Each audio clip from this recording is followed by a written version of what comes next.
sister was married to the bank manager in Kew, Emmy. She's in Jordan now. I think she was a great musician. We used to have her on the piano playing. Piano.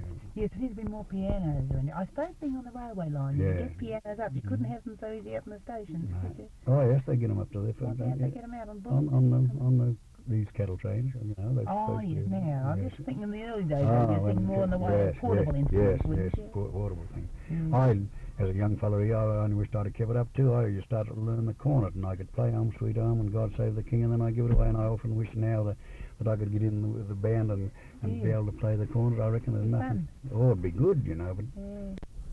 You don't, when you're young, when you don't think of those things.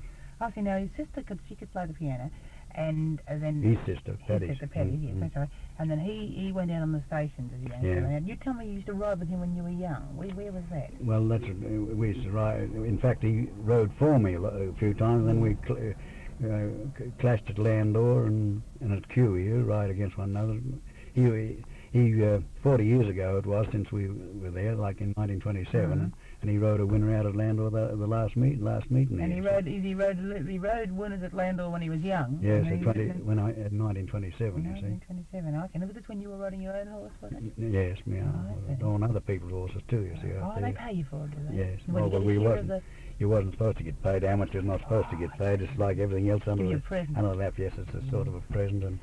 And the same today, is that so? Yes, same today. I see. And did you get any more if you ride the winner? Oh, yes.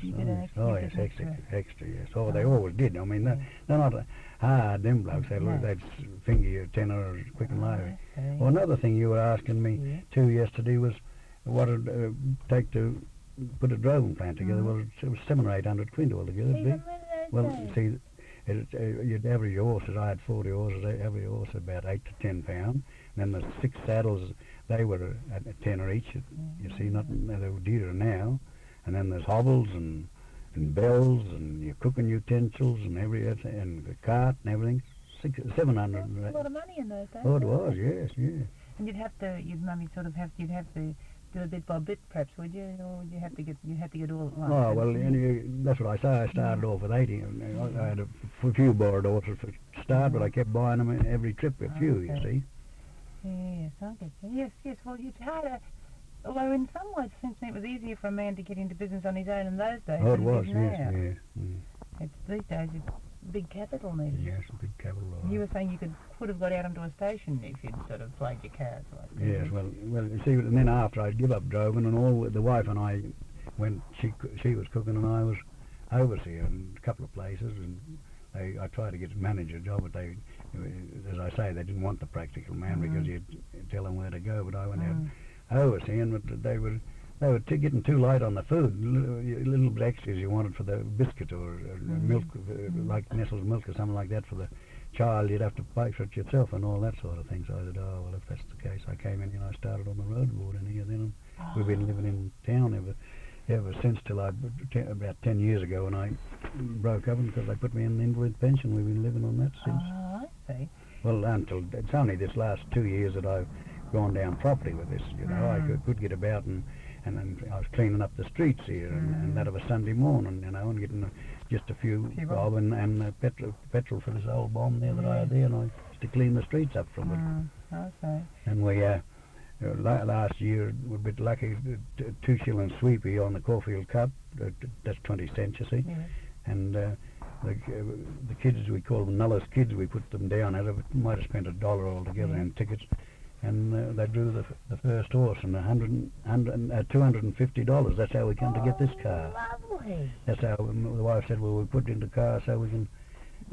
I got this for I got it for 180 then. You need a car. Oh, of course I do. Don't you? Well, even if especially you can't get very much. Yeah, well, now listen, I'll just go to Paddy. And is he a married man? Did he get married? No, he never got married. He's a bachelor, is he? He's a bachelor. He's got a lady. He's got a lady down there. No, she's about his age, I think, and she does his cooking and that for him. And he said the lady I live with. I didn't know exactly what he meant, so I didn't inquire. Yes, Mrs. One of his her sons are here down. He lives just down here. Smitty's name is the woman he's living with. Yes, that's where she comes from. There. He used to do. Yes, down that way. He used to do The old man used to do a bit of riding here in the early days too, but he passed away. Oh, I see. Yes, and so I see. So he's always worked on stations, and He's mostly been out at the Kudadi, out with out on the round Q out on them stations. What's it called? Kudadi. Kudadi. Mm. And Millie most,ly. That's right, old Millie station. Yes, that's where he's just been. I see it in a bit in the paper the other day in the Greener Sun, where he'd been out for a few months and he's back in town now. I think he was in town when you come back. Yeah, that's what I was trying to say. Now, the interesting. Terrible, a lot of the old bushmen don't seem to get married. It's more of a man's life, isn't it? Yes. There's not too many. Well, as I say, I left mine. That's why I left. I was 40 before I got married. You see, because I married a girl 20 years younger than me. But that's how they come to have the family. And it is. Australia seems to be the outback part of it. Seems to be a man's country. It's not really suitable even today. No. There's another bloke I forgot about too. Teddy Farrell. He was driving the same time as me. He's down in Jordan. Now he's a bookmaker too now. He's got a license for bookmaking. Tell me about him. I never got to see him. He's lives out on the Nangaloo Road. He's got a little property there, only house and bit of land. He runs. He takes a few horses sometimes. I haven't been there yet since he got it. He was in Perth. But he's up here at the races, and he'll be at Landor. Only him and Harry Finley go. The only two bookmakers go to Landor because there's mostly races up here Onslow and them places where they get more money. Oh, it's a fairly small. They're not. The bets get high on them. Oh yeah, some of them do. Some of these blokes now that's coming into it, but there's mostly they go for the what's the name. They allow the heads and tails game out there too. You see. Oh, do they? Yeah, they have. That at night time. Two up. Yes, on with the dice though. Oh, with the dice. How do you say that? It's heads and tails with the dice. You have to They got 3 dice in the box, and sudden death is either heads or tails that comes. You see. They don't they don't have pennies. Not like the pennies days where you had 2 pennies spinning and you had a head and a tail, you have to spin again. You're spinning all the time. But this is mostly sudden death. The 3. And where do you win if you get 3 the same or something? That you 2 the same, 2 heads or well you're out if you get tails. You understand? Whoever's spinning for heads. Yeah. What the heads in dice? Well, so the heads on it. Oh, I see. It hasn't got numbers on it. No. It's got heads and tails. I get you. Oh, I never heard of that. Is that a new game? No, it's been going for a long time. I thought heads and tails. Yeah. Oh, I see. And so you gamble on that? Mm. Oh, I get you.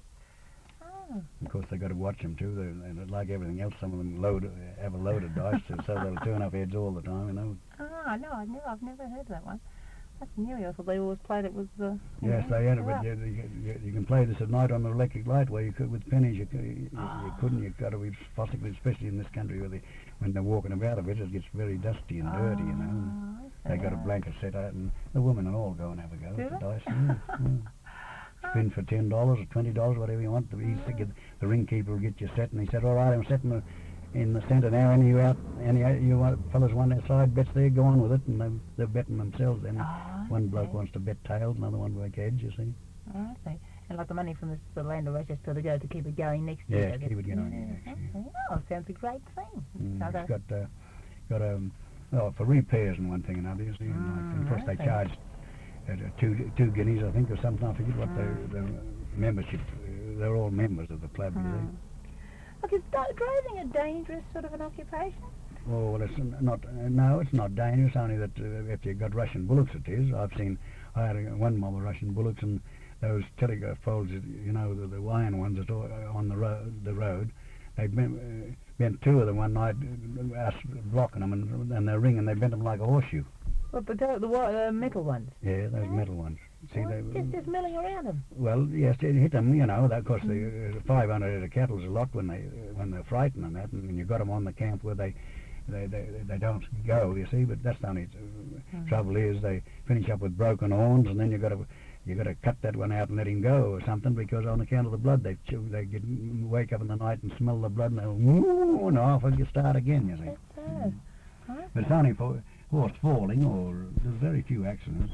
That's true. You didn't have any close shaves when you were driving, did you? No. What, did you get deep flooded rivers or anything to cross? Oh, well, you had to wait to let them run down then, you see. I got knocked off horse one night. I got hit across there, and I woke up and had a horse to stand with a bow, galloping after the bullocks, and I'd done 18, and when Annie Bain come and said, "Good God, what's wrong with you, man?" I said, "Oh, I got hit over the heart, or it knocked me out." And I just only knocked me off, and I fell, and the horse was still standing when I woke up, and because we had to get out, chasing. Only 18 was missing. He said, "I knew something happened." He said, "Because I used to always bring them back, you see." And he just knocked me out for I don't know how long I was out for. I suppose a lot of these old blokes didn't put down much in the way of roots, did they? I mean, they must have just sort of, the old drovers, you know, who didn't have a home, and they just sort of went from one place to the other. They used to have the great sprees, because most of them all went to Perth, you know, for after they finished their droving, but they never seemed to settle down, like... Teddy Farrell did, as I say, he got into he was in the cattle truck business for saddle. He sold out of them, and then he went to Perth and got in the bookmakers and one thing. I'm the only silly one that didn't think about anything like that. Well, you just spent your money on, you know, living it up, did you? Yes. Living it up. Easy come, easy go. Yeah, I suppose it was most of the grog didn't go on these days. Well, nothing much to layer it up on, though, around Nicholson. No, because you got to Perth, you see, and get yourself some new clothes. Have a three, and get some new clothes and one thing, you know. Pick it up a girl, spend your money. Yeah, that's right. That's the sort of legendary way that... You bit of paper? No. I got a photo of you, though. He only died the other day, he was 90-odd. The old boy that taught me to ride. Briar Billy, black, Deacon Black, you see. Yeah. Where was that? We taught you to ride here, was it? When I was going to school here, when I first met this Andy Everett, he was only Andy Everett's boy too, but this old Billy was working for Mr. Fisher, used to break in horses here for the sulkies and one thing and another. And him and I used to go down there, and old Billy taught me how to ride. You from the local tribe, is he? Yes. What's the local tribe he called, you know? I don't know what the Jeringary tribe, I think it is. He was born up here at 70 mile up at Briar Station, 80 mile up at Briar. Briar Billy, they call him. B-R-Y-A-H, I see. Y-A-H, yes. And he a family man? No, he never had, he had a wife, but he never had no children. He was 97. He said to me the other just before he died, he said to me, I said, "What are you doing walking about, Billy?" He said, he said, "You got a Nyalu and Nuba?" That's the wife, you know. I said, "Yeah." He said, "I'm looking for one too." He said, "I'm looking for one, a single one." Single one. 97 years of age. Oh dear. He said, "Reckon seeing I had a wife, and that's it." He wanted one too. And he lived, he was, I see, he used to work up at Briar, and then he used to work down here. And he was here, and then he pensioned off, and he was over at he was years here over at the reserve. Oh, I see. There's an Aboriginal reserve there. What they get the reserve over there. You can see it there. Oh, yes, I can see it. You see it when you get... Yes, I get the road. And what they get the pension, do they? Yeah, well, they get us through the native affairs. They get he used to get an order from them and go and get his tucker. Oh, I see. And was he a good rider? Big one? Good rider? Good rider in his day, yes. Oh, beautiful rider. And he's one thing, he'd have a little drop of beer, even when they got it, he never went to the pub for a drink, you know. Didn't he? He'd have a little drop of that. Yes, he was great old man, old Bill. Yes, he's a real Aboriginal rider, isn't he? Yeah. And he could ride stick on like a bird, I suppose. Yes. Part of a horse when he was, this other bloke, this half-caste big Andy Everett's priest rider, I seen one hand free, you know. And, he was, but he couldn't. He's getting old now, and his legs are gone too, varicose veins cut out and one thing and another. That's taken at Landau 2 years ago. I was a lot more fat there, wasn't I? Yes, you lost a bit of weight. A lot of time. I've been trying to lose it, you know, all the time. Yes. Are you going up again this year? I don't know, I might, but... Possibly, I suppose. Yes. That was taken only 12 months ago. He had it. Yeah. That's right, the nice one. Your little boy with the axe. They're good ones, they're coloured. That's probably one. Yes, a chap that I went to school with came through here, and he went over and he took that Briar Billy over there, because he asked about where Briar was, because he knew him when he was a kid. And how long ago was that one of Briar Billy taken? Just a couple of years? It was only 12 months ago. Good, he didn't look a man that age. No. He looked about... Yeah, he was walking on a big lump of wood all the time down there just to finish. God. Yeah, now, what else do I ask you? Oh, no, just while I'm still on Paddy Daniels, was he a drover or mostly just on the stations, like as a stockman? He was only on station there. Well, he used to come in for them short trips. I never known Paddy. Oh, I think he did. He went to Ashburton Downs one time, I think, and came down with a mob with him. Not in charge, you know, but he as just a station man. Yes, I see. And so He's very well preserved today. Oh, wonderful. Yes, he is. He looks bad. You wouldn't know him now. You've seen him 5 years ago. You wouldn't know him now. He was knocking himself about too much with The grog. grog. Really was. He'd go on vendors, would he? Oh, yes. And that's all you think about, you know, is grog and that. Because This is pretty common, I suppose, with old bushmen, isn't it? yes, and he got knocked over. I think it put him out to it. He had a sort of half seizure, and they frightened him. He wouldn't. I think he turned up smoking too. I think. I don't know. He wouldn't have a drink. We said, "Come up and have a drink." We were just going to go and have a beer, and he said, "Oh no, I don't drink." He'd have a squash. That's all. He said, "Oh, well, gosh, that's unusual in the bush, isn't it?" Yeah. Because usually had a drink. Now listen, what do you remember that old Harry Pass? You told me you were clerk, of course. He was clerk, of course, yes, and there, and you when you go back, you remember me to him, will you, please? He was clerk, of course, and I was. How I first got, I was started there for 2 or 3 years. I was at Chiltern. I was working for a butcher down there, like getting the cattle in for him. And we were Which living. butcher? O'Day's gone. What's the name now? We used to live out at Munyanuka, though, out near the store there. We're in one of Angel's houses. We used to live there, and the slaughter yard was only down where Angel is now, got his slaughter yard. And Harry was there then, and how I first came to get started, what's the name, they had a starter there, but the first race, he'd never done it before, good bloke, but he didn't know us, and the boys were putting it over him, so Mr. Morell, the steward, heard him over the loudspeakers. They said, "Nulla Thomson on the course, please." I said, "Oh, what have I done?" And I said, "Yes." I said, "Come to the office." So I came to the office, and he said, "What about starting?" He said, "If you don't start," he said, "I'll have to postpone these races." I said, "Why? What's wrong?" Well, he said, "Harry reckons he can't handle these boys." He said, "What about you going out?" And I'd been starting up here. And I said, "All right." I said, to finish up, and I said, "I'll tell you what, if Harry will come out with me, I'll go out like that." I said, I never pinched a man's job in my life, you see. And he said, so Harry said, "Yes, that'll be good, and I'll watch what you do." Now, of course, the boys got a surprise. They knew they'd seen me starting here, and they said, "I heard one of the blokes had been riding on me before. Now you get straightened up, you feed. There'll be no shenanigan now, you see." And because I pulled him up, one bloke back answering, I said, "Any more of it?" I said, "Well, you'll be fine." So he said something else, and I said, "Find a fiver." See, and of course that stopped. And this little Freddie Wilson, Squinty we used to call him, he wrote out, "Now sing out again now, you B," he said, "sing out again." Anyhow, I got him in, I started for the day, and I got congratulated, and I got the job there for while I was in Jordan. Starting, I was there for 18 months, the wife and I, and still had this house and rented out to a few of the post office boys, you see. And what did old Harry do? What's clerk of the course do, actually? He walks up with them, and if there's one hanging back and don't want to come, this is before they used to start. Now he only goes out there and helps them put them in the boxes. They got starting boxes now, you know. But it was all open and with just a rubber, of course. Before. And he'd go up with them and get them into the line and that, and then he'd be the first over, come across and ask the judge what numbers won, and he'd fetch the horse, and others followed him up into the enclosure, you see. Okay, where he was butchering then, though. He was butchering for Walla, you see. He was in Slaughterman and also in the shop. And his family were butchering people. Yes, they were too, but he was, at the latter part he was working for the Walla. Walla's still got a butcher shop down there now, I think. Yes, he was telling me about when his father sold out the butcher shop. He went up on a long, it was only from Derby to Mullawar, but they took 3 years over it, and they just fed along and let the cattle breed, you know, and I think they bought and sold. I don't think it'll take him the 3 years. Old Larry's a bit of a exaggeration, that's what it is. And you know, but that's what he said. 3 years is a long time to be. That's what I said. I thought you could go around bloody Australia of course you would. Derby to Mullawar is not that far. No. You I don't know what they couldn't even put in 12 months, I don't think. He said he was... His son, one of his boys...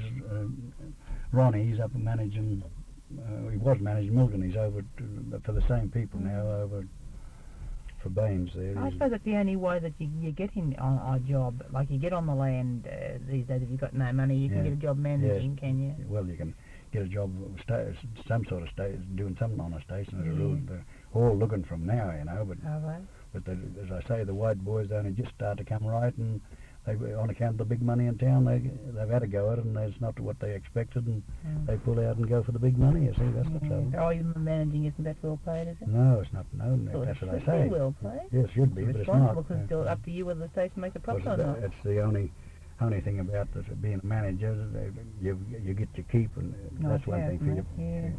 Yes, I suppose family family keep keep too. too, you see. Yes, I say. Is it a sort of secure job? Or does Oh it yes, pretty secure if you do it as pretty long as you're well. doing it right. Yeah. I say. And you remember anything? Do you Harold Harry's a bit of a hard case, isn't he? Oh yes, he's great. You got any stories about him that you can remember? No, Anything you can I think about don't. him? You know, didn't know him very well. Not. I knew him, but I never was in his company that No, much. I know You what you understand? mean. And He's a hard. he loves dancing too. You know. Is Oh yes, He he used to dancing? do. He loves dancing. In fact, I think he was emceeing down Jordan there one time, and young fella. Oh, it's funny, I said to him, well, I'd heard he was a great drinker, you see, so I went along. They said, oh, you'd always find him in the Queen's. I went to the Queen's, and he sat there all bloody night, and kept saying, is this Harry Pass? No, it wasn't Harry Pass, you know, I'll find out where he lived eventually. I went over and I said, oh, so I might have seen your pub. He says, oh, I never touched it, he says. So I said, oh. He must have changed his list. Yeah, I said, I took 2 bottles of beer with me, you see. I said, oh, I bought you a couple of bottles of beer, he said. He said, oh, well, you know, I'll have one. So I bought out the beer, and he sunk it. And he said, it's bad for you, you know. And I said, oh, he said, it's pretty. Oh, no, just wait. And he said, I just go over there sometimes the weekend. Oh, God, he's a tremendous drinker. He works for the council, you know. Does he? 80, drives his little car around. He says they retire everybody else when they're 65, but they don't seem to retire him. He says he reckons if he took his long service leave, he'd die. So he would if he wasn't actually doing something. Yeah, he trains a football, I think. And yes, he's a coach or something. Yes, he's a tremendous bloke. Yeah, well, I tell you what, did drovers ever did you ever come across any blokes who made up poems about their life? You know, get up and spout and make up poems? No, they were never in that type, I don't know. They never No. It's only the latter times that they, started this, making up songs and... Yeah, that's right. And those old drovers you tell me about, they came down the Canning Stock route. Would they go other places too, or did they sort of specialise No, in they one specialised. They had their headquarters up around Broome and Derby or somewhere there, and then they come... That was from their sort of there, special beat? Yeah. Well, only Georgie Betts was the only one. He got married and he lived here for a while. They made his headquarters here, but he used to go up early in the season, you see, to come down. Oh, I see. And they mostly make their head leave. George Solway and them other chaps, Evans and them, they all made their headquarters up there. I see, and they just come down here on the 16 weeks, you said. Yeah. This would be in a good season, or this would be pretty... Any time. Anytime. They might make it a bit shorter if it was good season where they didn't have to pull water. Might do a little bit extra, you understand? I get you.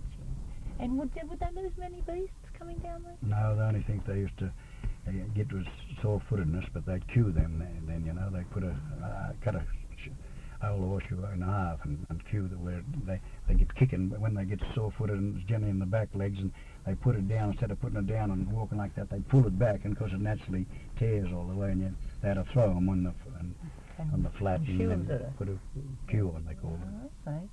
I had a couple that had to do a couple only for me to royal. They were in a marsh paddock up there, and of course when they hit the bit of stone, they were in for a couple of years that they didn't know they were there, I think, in a paddock and marsh, and their feet grew long, and of course they broke off and when I put them on the road. Yeah, pretty hard, the ground, was it? Oh, it's all sorts of coming down now, there's some soft and some hard, and the worst part of it was from the 20-mile gate in here to the yard, and just at the death knock was the hardest part of it. What was it? All this rock, you see. Hard country, no giving it at all, you see. Yes, I get you.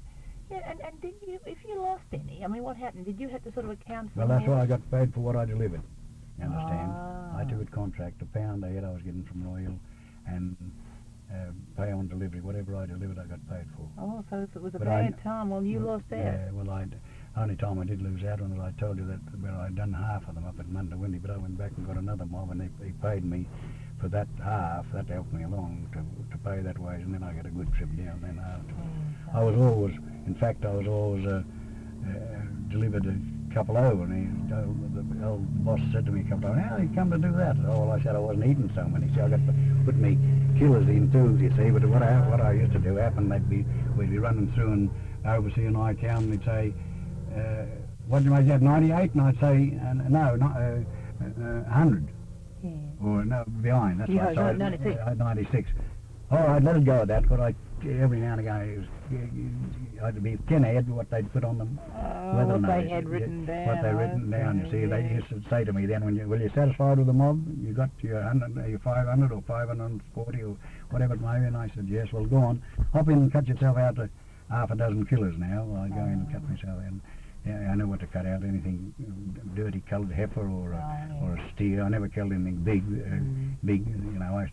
They used to say, "God, you want to get up and get some of that meat and others eating up there. It's melting your mouth." And I said, "Because it's only 18 months old stuff, you see, and nobody killing. Other blokes didn't like killing on the road. They'd kill a big one, and they were only wasting. Poor buggers were going without meat. They used to throw it away. It was by the time of salt. By the time I'd had the fresh meat in this winter time, you'd keep along, you kept the bags around to keep the flies off, and you start on the corned beef, and it was ready to kill again. You understand? I see. Would you corn your own? Like yes, we corn our own, but we got a new process now. You know, there's they call it quick cure. Well, you put a piece of fresh meat in.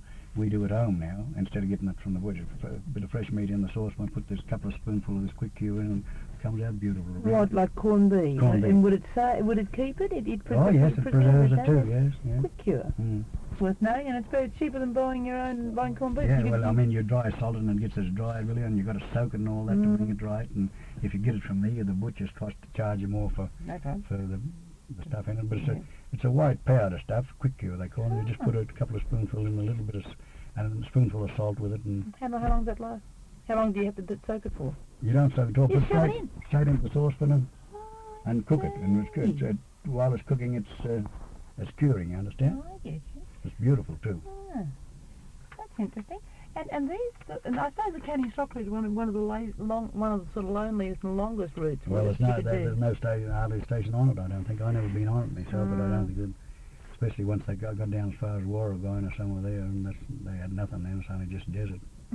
Till they got into Luna. Many of these old blokes sort of die out there on their own. No, they all seem to get through. All seem to die in the what's name. Only one old chap up there, because he was a wanderer. Old Bill Snelly wasn't. He was all sorts. He never drove in himself, but he had a bit of a country up there. Well, he perished, and they had to go and find his body, whether he perished or whether he had a few dogs, and whether they didn't know what happened to him. It took that long to find. They don't know whether the dogs took to him and starving themselves too. That could have happened, could it? That could happen, or he could have got speared or killed by a Yemen, you see. But all they found was his carcass after. Yes, I get you. Did you ever hear tell of a bloke called Speewa Mick? Who? Speewa Mick. No. No, he's not really though. He's a funny one. He's a legendary character. They reckon. Sort of legendary drovers that they tall stories, tall tales about. I know. The drovers seem to have been a very sort of a serious mob when they were working. And well, you got to be serious. You see, they used to say when I put the last bullock on that train there, I'd say, "Thank God I'm divorced." Somebody said to me one day, "I didn't know you were married." And I said, "No, married to 500 head of cattle, you know."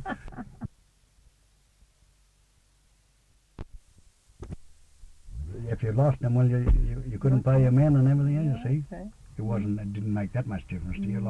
But I always told the boys never to get off a horse if they wanted to do a job for themselves. Come right around the back of the cart and go. We used to have a night horse tree like that, and the cart here and the cattle would be out this way. You have the fire between the cattle and the cart. Well, I woke up one night and there was a bloke lighting the fire on the other side, and well, if his horse had shook his saddle, you know how they shake, they might have brought the mob over the top of the camp. So I had to go out and I roared him up properly. I said, "I told you now, if you want to do anything, get in behind the camp there. If you want to wee or whatever you want to do, you understand?" Yes, so you have to be pretty careful. Somebody said to me, Rex Hurd, he's in our Carbon, he was on the road with me, and he got off, he was coming in to get a cup of coffee, and he tied the horse on the way back to the other side and took his foot off, and he's come sneaking in. I said, "How are they, Rex?" "Oh, Jesus," he said, "you must have killed a bloody Chinaman." He said, "Hey, you can't get in sneaking on you at all," he said. I said, "It's all right." I said, "No," he said, "I'm going to have a cup of coffee," but he said, "I didn't want to wake you." I said, "I'm half awake all the time." What's a little lead one I've turned up?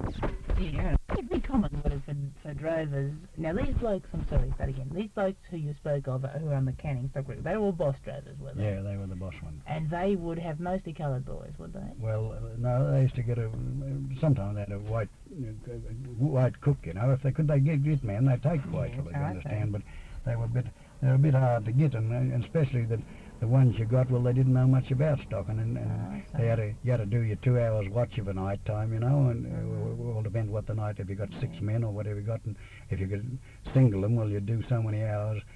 But if you doubled them, well, that makes it longer watches, you understand. And was the pay, would one of the reasons you couldn't get white men on the whole, the pay wasn't that high, I suppose, for the night, unless you were the boss? No, well, it wasn't, but still, it was good money in them times. £3 a week. £3 a week. £3. Some of them, if they was better, it'd be £4 a week, and plus his keep. You see. Yeah, I think that'd be when in the wartime. Was that when yes, you were driving? Yes. Yeah.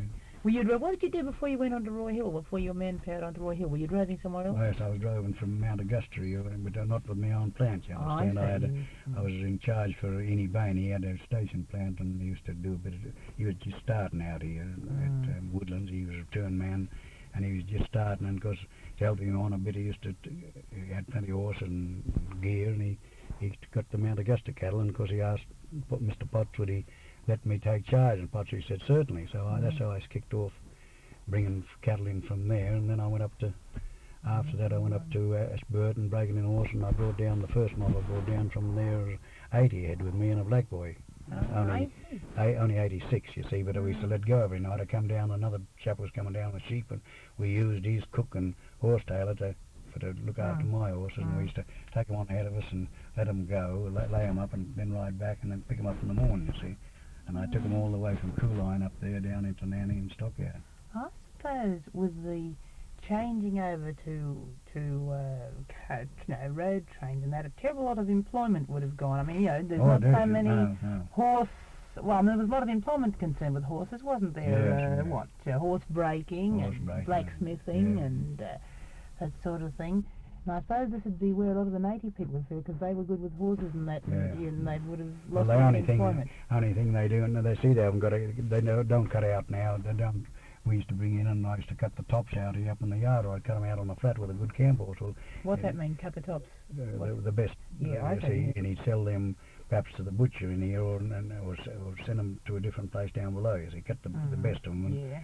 And might only get 100 or 200 out of them, but we used to cut them out on the flat. Well, now you can't get a camp horse. They do it all in the yard. You've got to do it all by gates and things. Before when they get here? When they get here, see. And you knock them about more than you do. You've got to put them through that many times, you see, to get them. Whereas you had a good camp horse, and you work a bullock out on the side of it and shoot him over to the other mob, where once you got two or three out there, well, you just get them on the side and didn't knock much out, or knock more out of you and the horse than the stock. What do you mean by camp horse? Camp horse? Good, that watch the job. And they call it the train for that. Oh, my word, yes. I had a little horse there. He'd go in, I never put a bit in his mouth, I mean, the bit was there, but he'd go in walking along like that, and as soon as I'd say, righto boy, won't be long now, and he'd wake up and woof, he'd up and turn like Billy, turn anyway. I give Innie Bain a ride on him one day up here to cut out a couple, and when I seen him, he's long-legged bloke, and he was just about off, and when he come, Jesus Christ, Nulla, he said, he's a bloody horse and a half, he said. He's that good, that he loved the game. I see, the horses are definitely sort of made for that. Yes. You'd only get one out of 100 that'd take that, either too flayed, that they're too excited, or something like that, or they won't come around, or something. If you've got a horse that'll take notice, it don't take you long to teach him. But they got the right temperament. Yes. And what you can pretty soon. Yes, well, you see, if you get a horse that gets on his toes while you're stirring your cattle up too, when they're going through, they won't, they won't walk through steady and then just go when you want them. But they're on their toes all the time because the cattle are milling around, know what's going to happen. Okay. Drovers got a sort of a language of their own, their own terms that other people wouldn't understand. I know railwaymen have things like that bloke was saying in those pubs, things you wouldn't understand. No, I don't think. I don't know that there's anything special. Just that. The only thing that's a bit special at the finish, we had to find out to explain to us when we got these jig-along boys, and to explain them what what you wanted to do, and that you had to try and be able to speak one bit of what's name. Like I said to one boy one time, I said, "There's Kudara horses away. You see, Kudara. There's 4 horses, you see, so that was two means Kudara. So, yeah, you understand now? Yeah, he said. So when he went away, he came back with them, and I said, it wasn't too long away. I said, all in together? No, he said, what did he say? 1 in a mob and 2 together, and 3 together. 1 in a mob and 3 together. But they'd say yeah every time. You understand that? Yeah, but most times they wouldn't, you know. Yet they're liable to only come up back with half the. Oh, I see. That's getting warm now. Yes. Well, hang on, how much you bloody wine?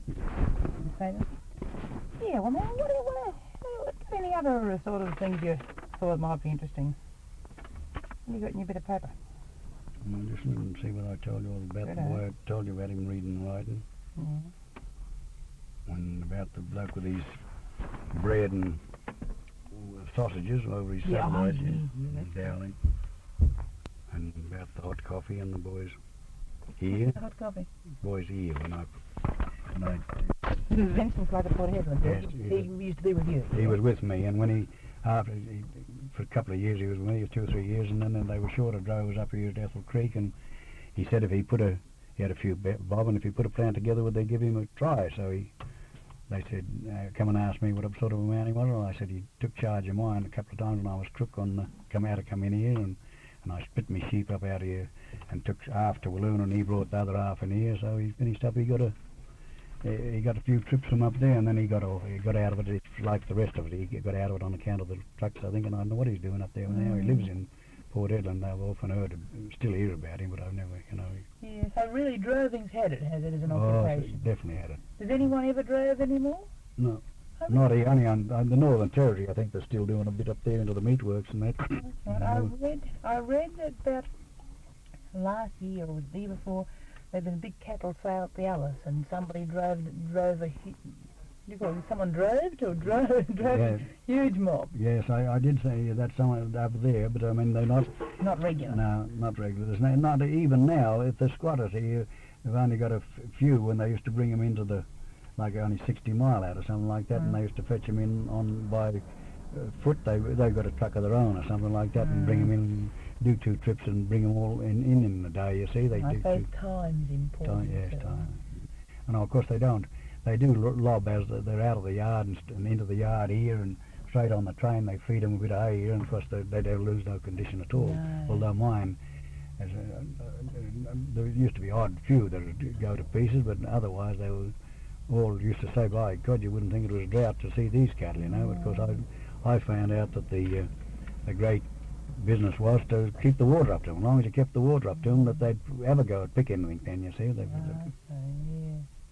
Yes. Now, when they bring them in on the road trains today, they unload them here into the yards and then onto the trains again, do they? They get in here generally get in on the Sunday night, and straight onto the train here and to go away Monday morning, you see. Well, they're in Perth on Wednesday for the sale down there then, you see. Yes, I suppose, but this sort of change has made a difference to the town, has it? Oh, yes, made a big difference to the town. What's the town rely on now? Well, the DCA and this minerals coming on now, that's about all. And of course the station people coming in, you see. Yeah. What's the DCA, Department of Civil Aviation? Yes, out of here. That's the big aerodrome out of here. See, we got one of the best aerodromes in Australia here. They reckon if ever there's another war, this is your man coming now. Oh yeah. What is this? Because what do they use it for? For station? They divert any big plane in here too, you know, at any time. Then any sort of jets. We've had big jets and all sorts in here, you know. Oh, I see. Because it's climate, you know, you wouldn't get the fogs and that, would you? Yeah, no fog. There's often fog in Perth or there, and couldn't land there. Well, they'd divert them into Mega there. Okay, and then they take them down by? No, they wait for a certain amount. So all right. Well, listen.